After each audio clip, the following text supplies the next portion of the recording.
میں سیدھا بھی اڈیالہ جیل سے ہی ہو کے آ رہا ہوں.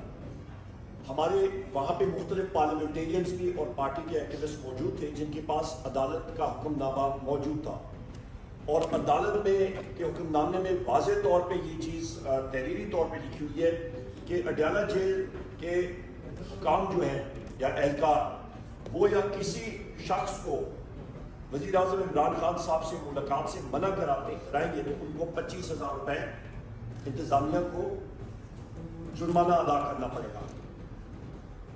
اس وقت کی اڈیالہ جیل کی انتظامیہ جو کہ آئی جی جیل خانہ جات Punjab, home secretary Punjab, chief minister Punjab, ان کے نیچے اس ہائرارکی میں آتے ہیں. وہ لوگ کسی قسم کی عدالتی حکم نامے کو تسلیم کرنے سے انکاری ہیں. یہ میں تیسری بار بذات خود جا رہا ہوں اڈیالہ جیل ملنے کے لیے اپنے محبوب قائد عمران خان صاحب سے ملنے، پر وہ نہیں ملنے دے رہے. اس سب چیز کی ذمہ داری براہ راست اس وقت انلیگل، غیر آئینی، غیر قانونی وزیر اعلیٰ Maryam Nawaz, home secretary, home minister, آئی جی جیل خانہ جات، جیل سپرنٹینڈنٹ اڈیالہ جیل، ان کے سر پہ ہے.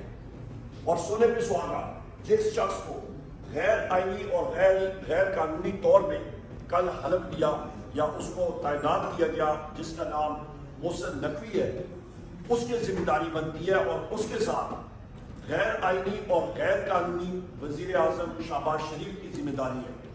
ہم یہ مطالبہ کرتے ہیں کہ ہماری ملاقات، لیڈرشپ کی ملاقات بحیثیت چیئرمین پاکستان تحریک انصاف بیرسٹر گوہر خان صاحب، بحیثیت leader of the opposition national assembly میں خود ہماری ملاقات کی جائے، ان کے خاندان کے ممبرز کی ملاقات کی جائے.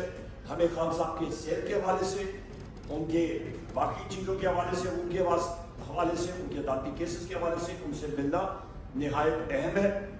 اس کے ساتھ ساتھ یہ بھی میں کہتا چلوں کہ وہاں پہ انہوں نے جو ٹھوکر چاہے ہوا ہے سیکیورٹی کے معاملات کے اوپر، ایسی کوئی چیز نظر نہیں آئی.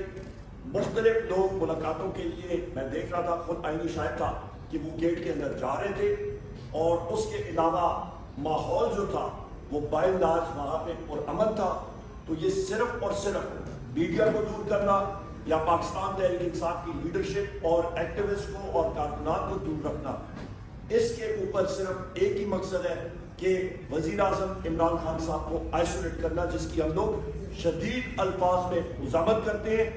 قومی اسمبلی کے فلور پہ یہ چیز اٹھائیں گے، اور ان لوگوں کو ہم لوگ یہ ڈکلیئر کرتے ہیں کہ ہمارا استحقاق مجروح ہے، اور ان کو پریولیجز کمیٹی کے سامنے بھی ہم لوگ لا کے کھڑا بھی کریں گے، اور ان کے اخراجات چاہے وہ اڈیالہ جیل کے افسران ہو یا باقی لوگ ہوں، حکومت کے جیل خانہ جات کے، ان کی ہم لوگ پوری انالیسس کریں گے کہ ان کی شاخچیاں کیا ہیں، یہ کہاں پہ غبن کر رہے ہیں. انشاءاللہ تعالیٰ ان کے آڈٹ پیراز صحیح طریقے سے ہم لوگ اینالائز کریں گے اور پوری دنیا کو بتائیں گے. بہت شکریہ. آپ ان سے کہیں گے کہ وہ معاملے کے نوٹس لیں یا کہ معاملہ پھر پارلیمنٹ میں لکھ دیں؟ خان صاحب بڑا بہترین سوال ہے. دیکھیں جس وقت خان صاحب کو ہمارے لیڈر کو ہم سے علیحدہ کیا گیا، عمران خان صاحب، وزیر اعظم عمران خان صاحب کو، انہوں نے کہا جی پارٹی نہیں چل سکتی. ہمارے وائس چیئرمین کو علیحدہ کیا گیا، ہمارے پریزیڈنٹ کو علیحدہ کیا گیا، ہمارے مختلف سیاسی لیڈرشپ پر کیسز ہوئے، روپوش ہوئے، ہمارے ورکرز کو اندر جیل میں رکھا گیا کہ پارٹی نہیں چل سکے گی، کوئی ٹکٹ لینے کے لیے نہیں ہوگا، پولنگ ایجنٹ نہیں ہوگا.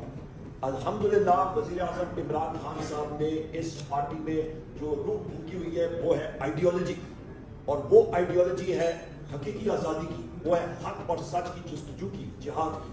اور ہمیں وہ چیز جو ہے وہ ہم لوگ اس سے پیچھے نہیں ہٹ سکتے. نمبر 1. نمبر 2 چیز آپ یہ ذہن رکھیں کہ ان کا خیال ہے کہ یہ ہمیں رسائی نہیں دیں گی وزیر اعظم عمران خان صاحب سے تو ڈیسیجن میکنگ میں خلل آئے گا. ہمیں چاہیے کہ ہماری ایکسس ہونی چاہیے اپنے محبوب قائد کے ساتھ، پر یہ ان کی خام خیالی ہے کہ پارٹی نہیں چل سکے گی. الحمدللہ ہمارا پارٹی سٹرکچر انٹیکٹ ہے، ہم لوگ ٹریڈ شدہ لوگ ہیں اپنے وزیر اعظم عمران خان صاحب کے، اور آپ دیکھیں گے ہماری پرفارمنس صوبائی اسمبلیوں میں بھی اور قومی اسمبلی میں بھی انشاءاللہ.